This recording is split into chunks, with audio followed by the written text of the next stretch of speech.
Alright everybody, welcome back to Skyway Classics YouTube channel. We are now going for a ride on our 1978 Lincoln Continental Mark V. Of course, you know the Lincoln Continentals were one of the biggest cars ever made by the Ford/Lincoln branch. And the reason I say that is because they're also one big family, just like the GM family. Of course, Ford, Mercury, I believe, yeah, that's pretty much it. Ford and Chrysler and Lincoln, they were pretty much all part of the same family. Of course, going to the one we have here featuring a stunning gold exterior. Of course, you can see that there's actually somebody in my way that does not understand what I am doing, so I sincerely apologize for that. But going back to it, it features a beautiful gold exterior featured by a gold vinyl top.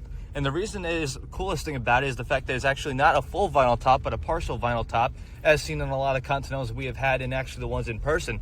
But even so, looking at its longer body style, offering a lot more room, basically a big tub and safety mobile if you really think about it, compared to today's vehicles, basically made of all carbon fiber, light sheet metal parts, whereas this one was basically a big iron machine, basically the Titanic of the road. But of course, going back into it, it does feature the hideaway headlights, does have the heated mirrors on both sides, as you can see, controlled by the inside, which you'll see in a minute. Coolest part about it especially is the back, how it looked like there was a tire in the actual trunk, which does come with a spare, of course, but the way that it was designed to make it look like the tire was actually a part of the trunk.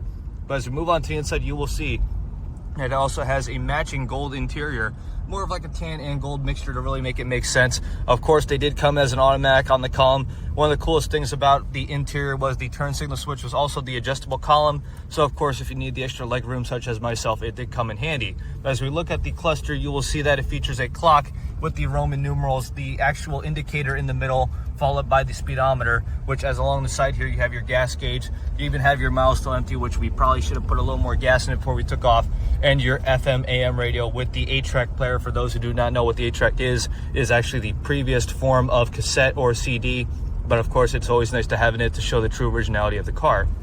As well as the AC controls, you will see on the lower left side of me here on the dash, light switch, you have your horn, and even your old style cruise control, which I'm not sure if it actually works, but it would be really cool if it did.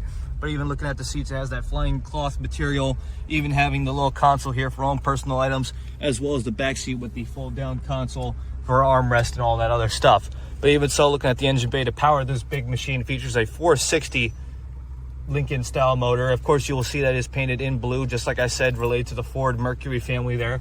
Not really much to say about horsepower, but it does get it where it needs to go from point A to point B. Even now, we can show you a little bit of its power as we let it open on the road. Now, the coolest thing about it is it does have a dual exhaust quiet system out the back.